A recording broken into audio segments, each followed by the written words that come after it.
오늘의 제목은 진영을 거룩하게 하라라는 제목을 가지고 여러분들과 함께 말씀을 나누고자 합니다. 놀라운 하나님의 복을 누리는 삶을 삽시다. 신명기 강의 57번째 시간입니다.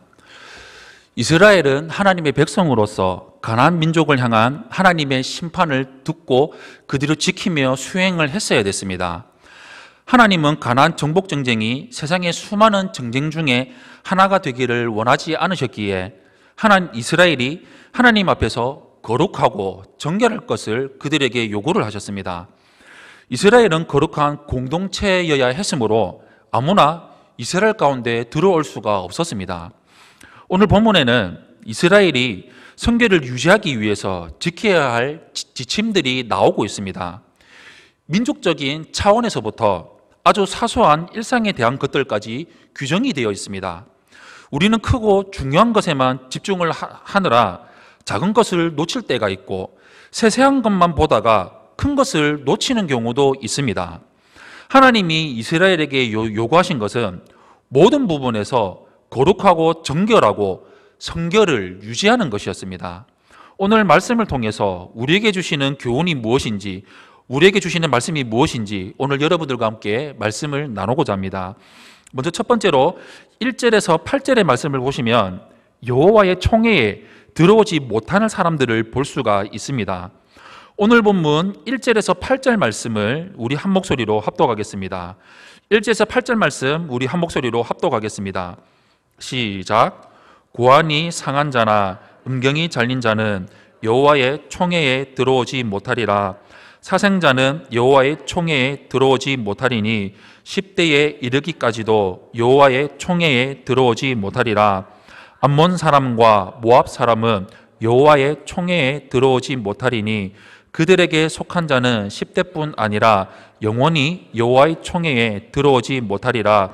그들은 너희가 애굽에서 나올 때에 떡과 물로 너희를 길에서 영접하지 아니하고 메소보다미아의 부돌 사람 부올의 아들 발람에게 뇌물을 주어 너희를 저주하게 하려 하였으나 내 하나님 여호와께서 너를 사랑하심으로 내 하나님 여호와께서 발람의 말을 듣지 아니하시고 내 하나님 여호와께서 그 저주를 변하여 복이 되게 하셨나니 내 평생에 그들의 평안함과 형통함을 영원히 구하지 말지니라.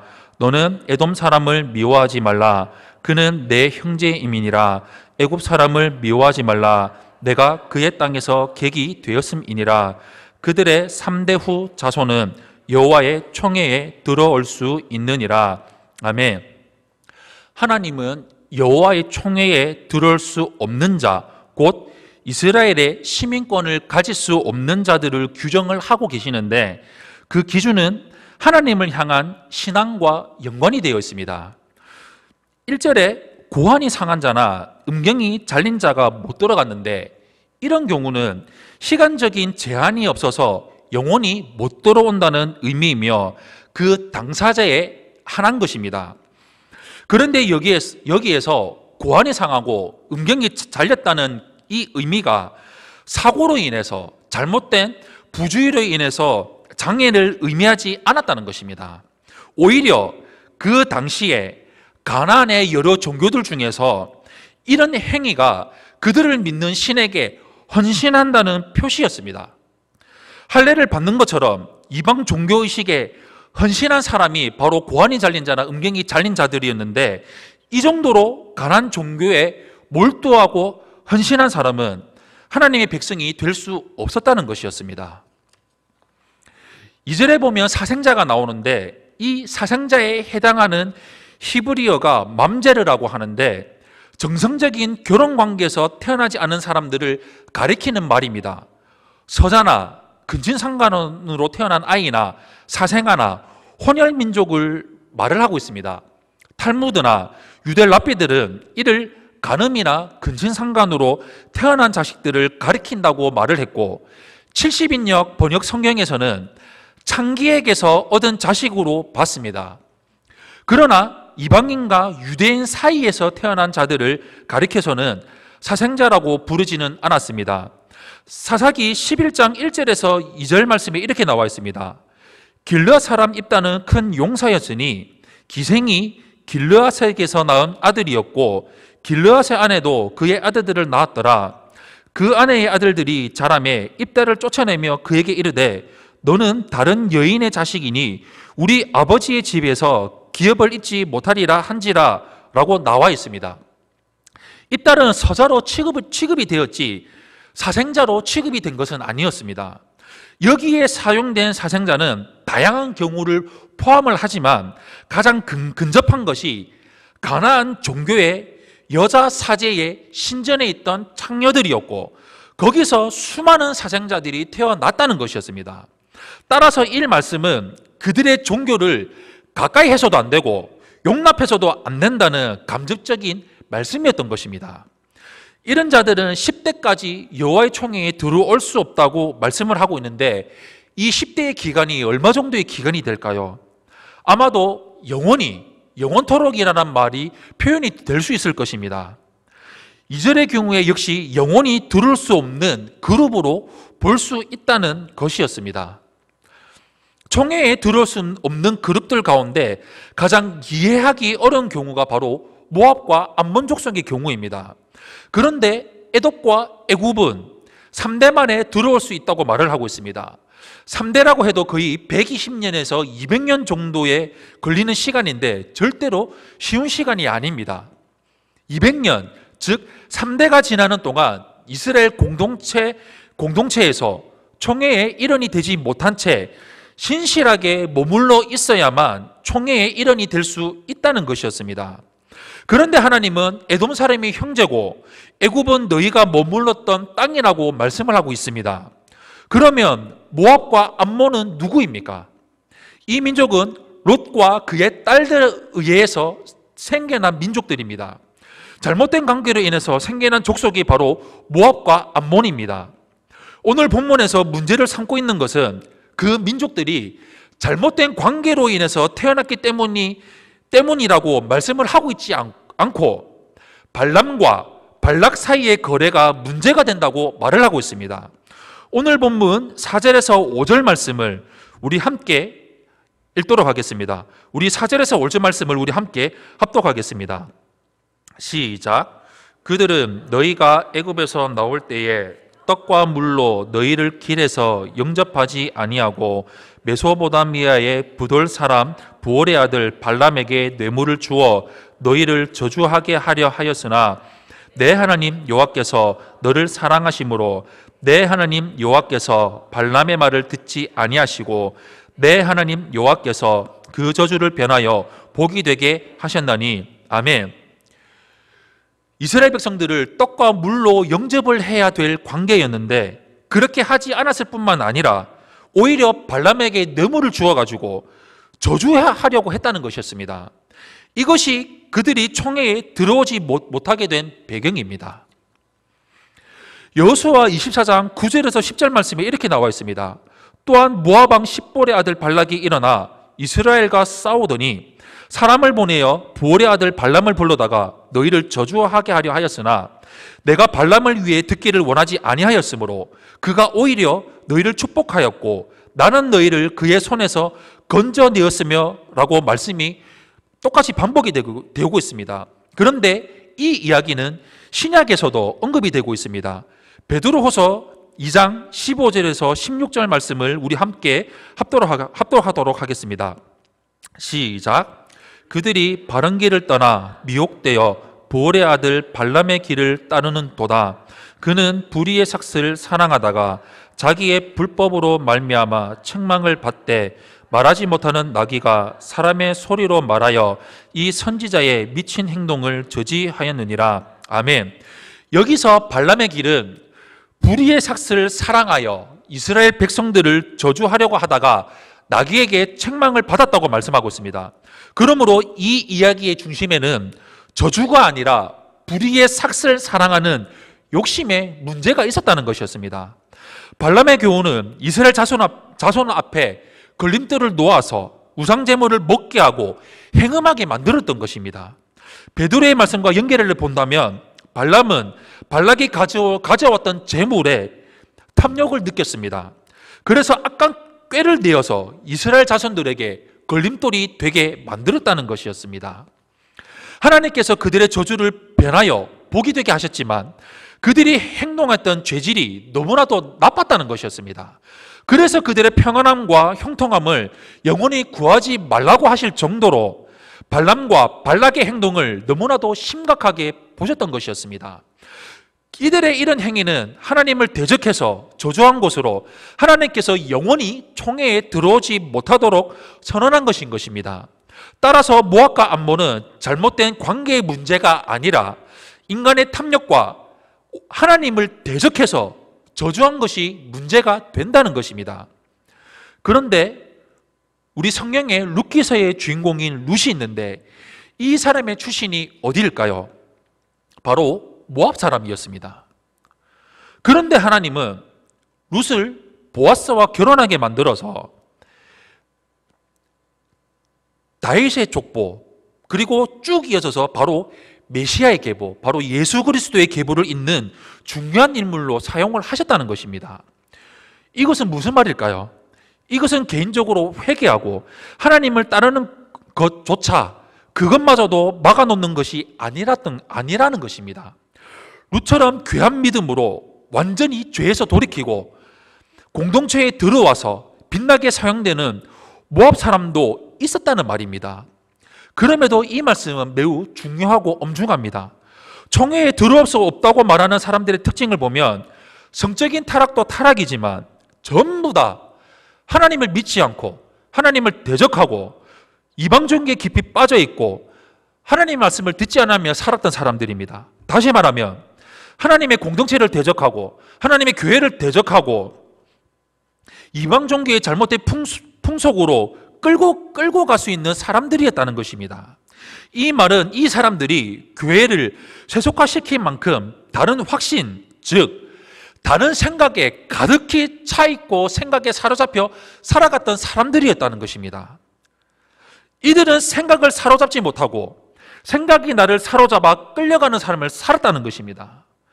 마귀적인 생각으로 가득 차 있어서 내가 지금 생각하고 있는 생각이 올바른지 참된지 경건한지 정결한지 사랑받을 만한 생각인지 칭찬받을 만한 생각인지도 분별하지도 못하고 내 생각, 내가 원하는 대로 내가 하고 싶은 대로 바로 자기 중심적으로 행하며 살았다는 것입니다. 내한테 좋은 것이 선이고 내한테 나쁜 것이 악이라고 생각하고 문제가 생길 때마다 내한테만 상처받았다고 생각하면서 항상 피해자의식을 가지면서 생각하고 툭하면 원망과 불평을 일삼으며 살았다는 것입니다. 물이 없으면 물이 없다고 원망하고 먹을 것이 없으면 먹을 것이 없다고 원망하고 그들이 처한 상황에서 이렇다고 자기네들이 불편하다고 생각하면 그 상황에 하나님을 바라보고 말씀을 붙드는 것이 아니라 그 앞에 누인 상황만 바라보고 자기 생각에 사로잡혀서 원망하고 불평하며 살았다는 것입니다. 하나님은 이렇게 이스라엘 가운데 절대로 포함되어서 안 되었던 대상들을 구체적으로 지정해 주시며 알려주셨습니다. 그 목적은 이스라엘이 온전히 하나님만 바라보고 생각하고 섬기고 의지하는 하나님의 백성이 되기를 원하셨다는 것이었습니다. 우리 생각을 말씀 앞에 사로잡아서 완전히 복종지켜서 다른 생각이 나를 오염시키지 못하도록 나의 생각이 완전히 하나님 말씀 앞에 완벽하게 완전히 점령되는 삶을 살아가야 된다는 것입니다. 이러한 삶을 살아가는 우리 성도님들이 되시기를 축원합니다. 두 번째로 9절에서 14절의 말씀을 보시면 이스라엘 진영에 들어오지 못할 자들을 볼 수가 있습니다. 9절에서 14절 말씀 우리 한 목소리로 합독하겠습니다. 시작. 내가 적군을 치러 출진할 때에 모든 악한 일을 스스로 삼갈지니 너희 중에 누가 밤에 몽설함으로 부정하거든 진영 밖으로 나가고 진영 안에 들어오지 아니하다가 해질 때에 목욕하고 해진 후에 진에 들어올 것이요 내 진영 밖에 변소를 마련하고 그리로 나가되 내 기구에 작은 삽을 더하여 밖에 나가서 대변을 볼 때에 그것으로 땅을 팔 것이요 몸을 돌려 그 배설물을 덮을지니 이는 내 하나님 여호와께서 너를 구원하시고 적군을 내게 넘기시려고 내 진영 중에 행하심이라. 그러므로 내 진영을 거룩히 하라.